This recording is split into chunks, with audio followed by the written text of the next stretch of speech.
that the stones used in building the Great Pyramid came from Torah. And the Torah is Is a 25 mile to the east. What if everything you were taught about the pyramids was a lie? They told us Pharaoh Kufu built the Great Pyramid with copper tools and 20,000 workers in just 20 years. But what if Graham Hancock told you that's impossible? I think we're looking again at a lost technology. And it was this ancient apocalypse 12,800 years ago that wiped. That he spent years digging through forbidden history. Ancient maps declassified, scans and suppressed archaeological data. And what he found shocked even the most seasoned researchers. This is proof of who really built the pyramids, and it will leave you stunned. Graham Hancock, the man who refused to stay silent. Graham Hancock is not your typical historian. He's not an Egyptologist, not a tenure professor, and not part of the academic elite. In fact, that's exactly why so many people trust him. A former journalist for The Economist, Hancock made a bold turn in the 1990s. He stopped chasing headlines and started chasing something deeper, lost history. His questions were simple. What if ancient civilizations were far older than we think? What if our history books only tell half the story? And what if the truth has been literally buried beneath centuries of sandstone and stubborn academic gatekeeping? For over 3 decades, Hancock has traveled the globe, from the pyramids of Egypt to the jungles of Indonesia, from the sunken ruins off the coast of Japan to the temples of Central America. He's interviewed experts in geology, astronomy, ancient languages, and comparative mythology. His approach is multidisciplinary, weaving together patterns that mainstream academia often ignores, while traditional scholars call this pseudoscience. Millions of readers and viewers have come to see Hancock not as a conspiracy theorist, but as a whistleblower of ancient history. Critics call his theories dangerous, misleading, and even anti-intellectual. But millions of people see something else. A man asking the questions no one else would, and doing it with research, footage, and facts. What makes Hancock different isn't just his ideas, but his refusal to stay silent. He doesn't claim to have all the answers. He simply points out that the current story doesn't make sense, that the pieces don't fit, and that there's more to our past than we've been told. And at the top of Hancock's list of misunderstood wonders is the biggest and most baffling monument of all, the Great Pyramid of Giza, the Kufu problem, a monument with no name. The Great Pyramid of Giza is the most iconic structure on Earth, yet when you look inside it for answers, something strange happens. There are none. According to the official story, it was built around 2500 BCE by Pharaoh Kufu, also known as Khops. The narrative says it took just over 20 years to complete, using a massive workforce of skilled laborers, not slaves. Around 2.3 million limestone blocks were moved into place with copper, tools, wooden sleds, and a lot of manpower. It's a story that's been repeated in textbooks, museums, classrooms for generations. But Graham Hancock isn't buying it. His simple question is, where's the evidence? For civilization is detail-obsessed. Ancient Egypt, the silence inside the Great Pyramid is deafening. Most royal tombs are overflowing with inscriptions from chapters of the Book of the Dead, praises to the gods, the names of pharaohs, carved declarations of power and divine lineage. But inside the Great Pyramid, there's nothing. Not a single hieroglyph on the interior walls. No grand reliefs, no dedications, and no funeral texts. Just massive, silent chambers carved in stone. Even the so-called sarcophagus in the king's chamber is questionable.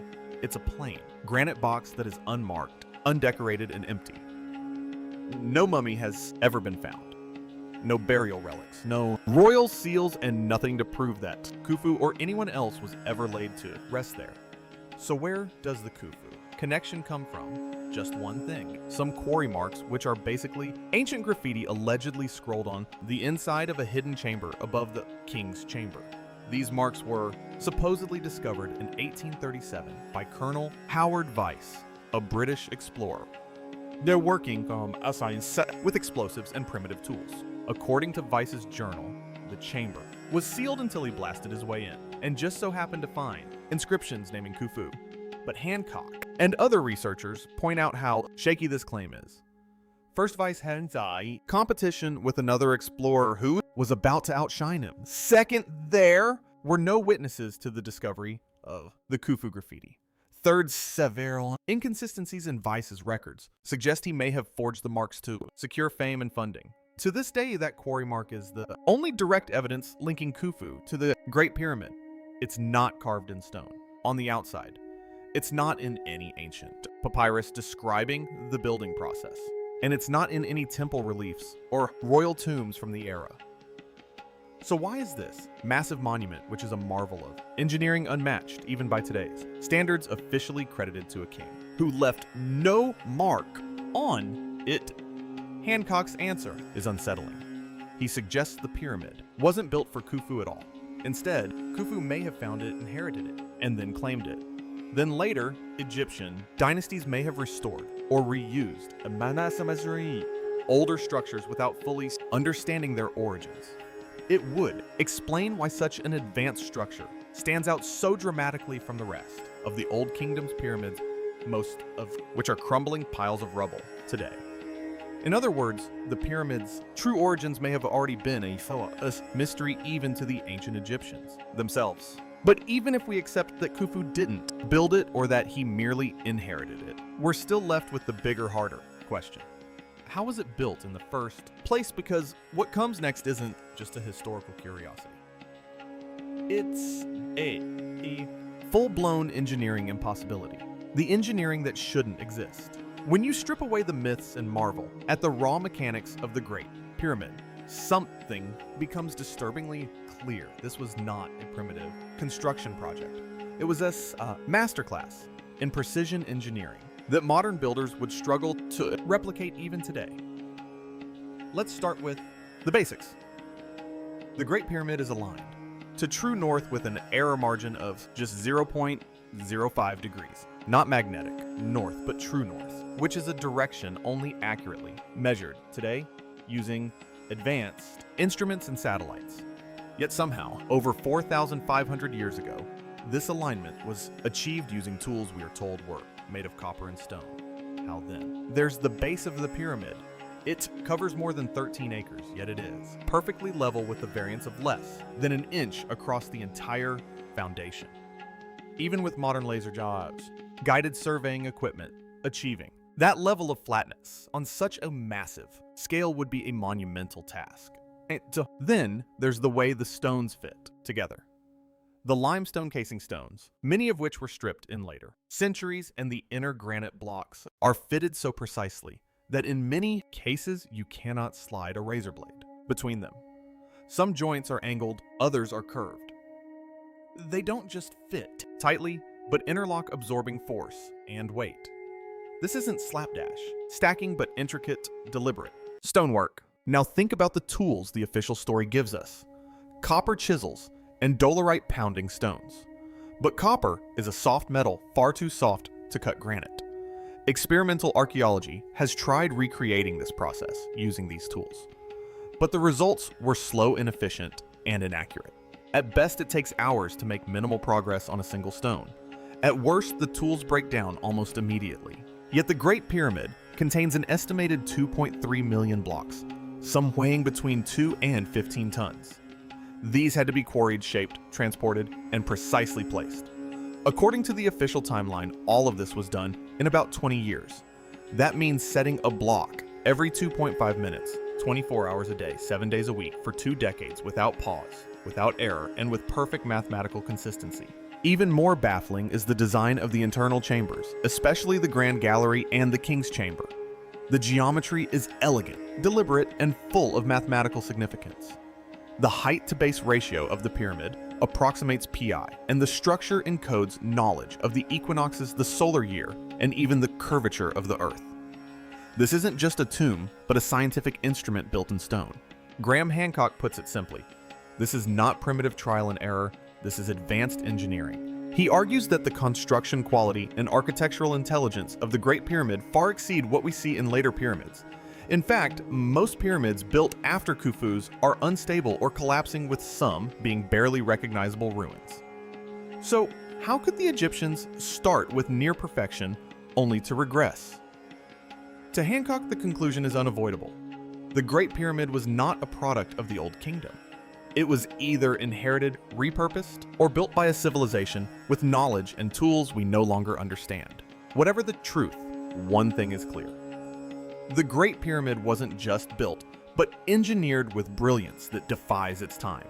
But there's another layer to this mystery. Because building it is one thing, but transporting the materials is an entirely different level of impossibility. Where exactly did these enormous stones come from, and how were they moved? The 80-ton puzzle, moving the impossible. If building the pyramid with precision wasn't enough of a mystery, transporting the building materials takes the enigma to a whole new level. Especially when you look at the heart of the structure, the king's chamber. Unlike the limestone blocks used for most of the pyramid, the walls and ceiling of the king's chamber were made from granite, a much harder and heavier stone. And not just any granite. These massive blocks, some weighing up to 80 tons, were transported from Aswan, a quarry over 500 meters away in southern Egypt. Let that sink in. Each of those blocks weighs about as much as a diesel locomotive. Now imagine moving multiple locomotives upstream along the Nile, then somehow dragging them inland, and finally lifting them over 150 feet high into the core of the pyramid, all using nothing more than ropes, wooden sleds, and muscle power. That is what the official narrative would have you believe. But here's the problem. There is no solid evidence for how this was done. The most common theory is the ramp theory. The idea that workers built massive urn or spiral ramps to haul the stones up the sides of the growing pyramid. But engineers who've analyzed this theory point out its fatal flaw. The ramp itself would have needed to be as long as a mile and contain more material than the pyramid itself. And yet no trace of such a ramp has ever been found. Not a single remnant of this supposedly essential engineering structure has survived. Others propose internal spiral ramps or pulleys, but again, there's no archaeological evidence to support these ideas. And the tools said to be used, like wooden sleds, copper chisels, and ropes, fall apart under scrutiny when applied to such incredible weights. Modern crane operators and stoneworkers have even attempted to move and shape granite blocks using replicas of ancient tools, and found it extremely difficult and inefficient, even with today's techniques. In fact, many modern engineers have gone on record saying they could not replicate the construction of the Great Pyramid with the tools attributed to ancient Egyptians. Graham Hancock puts it bluntly, this wasn't manpower, this was know-how. He suggests that the builders possessed a level of engineering knowledge that has been lost or deliberately ignored, whether it involved advanced lifting systems or an understanding of physics we no longer possess. It's clear the official story leaves us with more questions than answers. And then there's the biggest question of all. If this wasn't done in 2500 BCE-D, as mainstream Egyptology claims, then when was it done? Hancock believes the answer isn't carved into the walls or hidden in burial chambers. It's found somewhere else entirely, not in stone, but in water. To uncover the real timeline of the pyramids, Hancock turns to something most archaeologists have ignored, the rain-worn stone of the Sphinx. And what it reveals might push our understanding of Egyptian history back thousands of years. The Sphinx and the water. At the edge of the Giza Plateau stands one of the most iconic monuments in human history, the Great Sphinx. Half lion, half human, carved from a single mass of limestone. It stares silently across the desert sands. According to mainstream Egyptologists, it was built around 2500 BCE during the reign of Pharaoh Kufu. But Hancock says that the timeline is wrong, and correcting it would tell who really built the pyramids.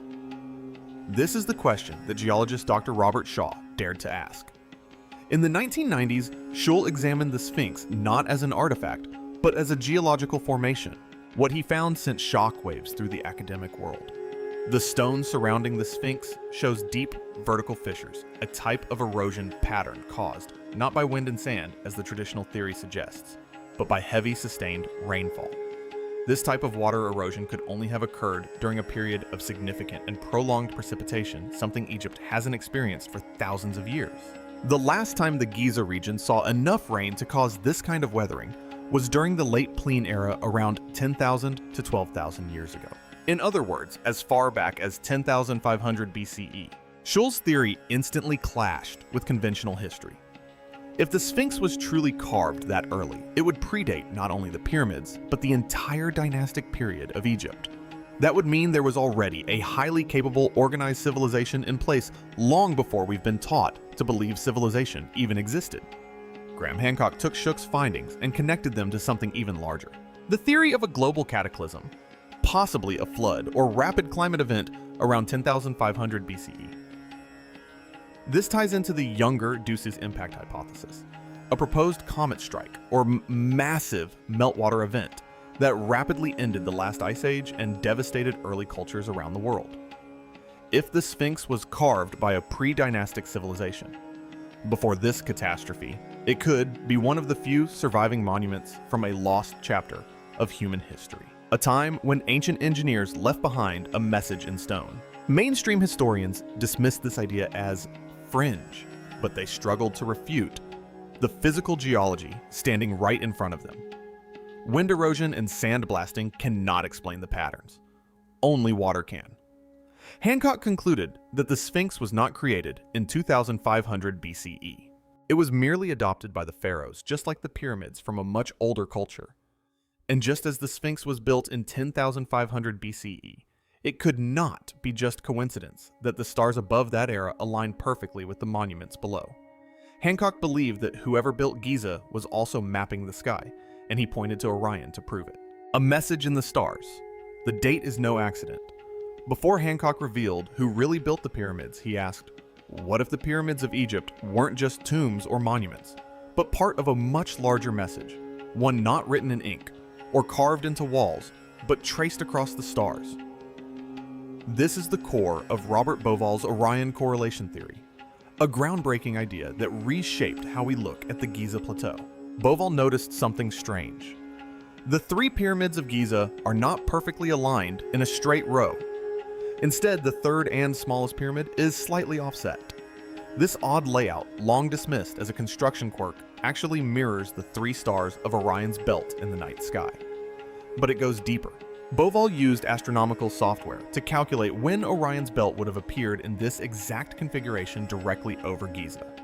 The result was around 10,500 BCE. That date aligns almost perfectly with the Sphinx water erosion findings from Dr. Robert Schoch.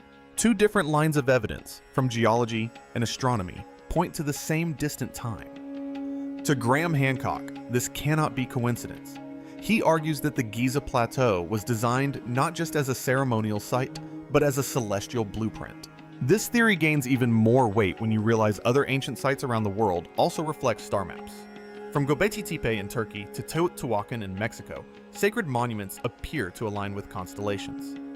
It suggests a shared global knowledge far older and more advanced than we ever imagined. As Hancock puts it, these are sky maps locked in stone, messages left for us by survivors of a global cataclysm. People who knew the stars, understood geometry, and wanted to be remembered, not by books, but by aligning the earth with the heavens. So now, the question isn't when the pyramids were built, it's who had the knowledge and power to build them so perfectly, so purposefully, thousands of years before recorded civilization. And Hancock says he found the answer.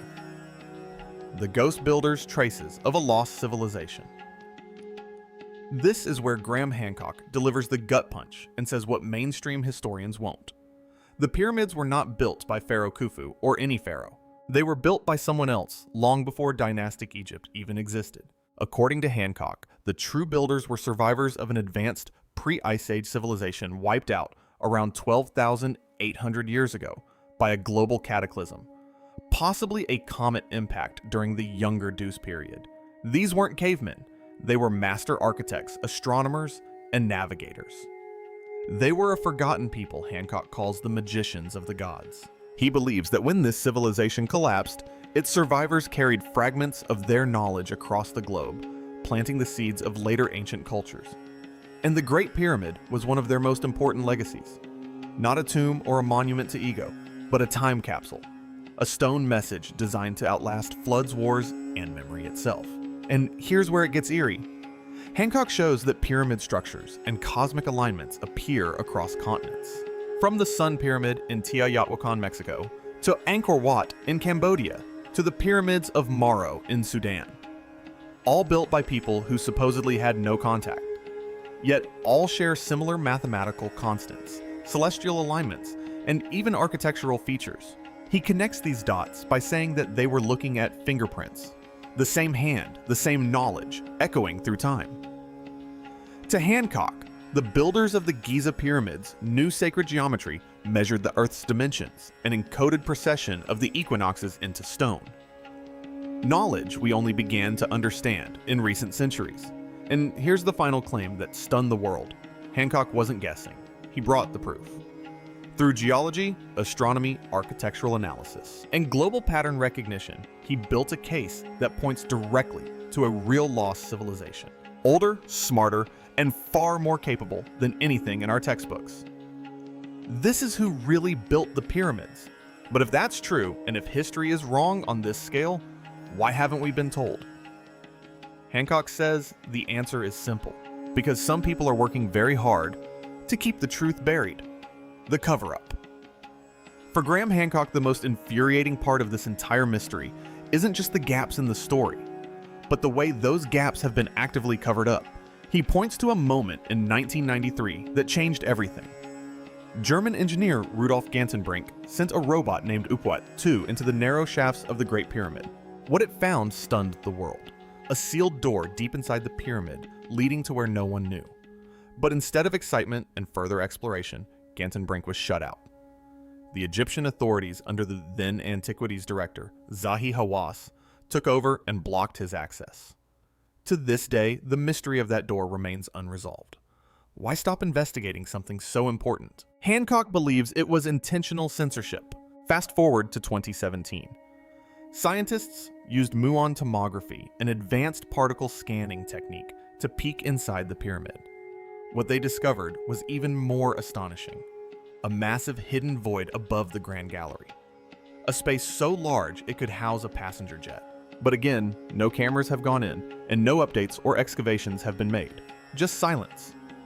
Frustrated by this pattern of concealment, Hancock finally spoke out, saying, "I can't stay silent anymore." He believes these discoveries are being deliberately withheld from the public, not because they pose a danger, but because they pose a threat. If the pyramids weren't built by the dynastic Egyptians, then the entire timeline of history would have to be rewritten.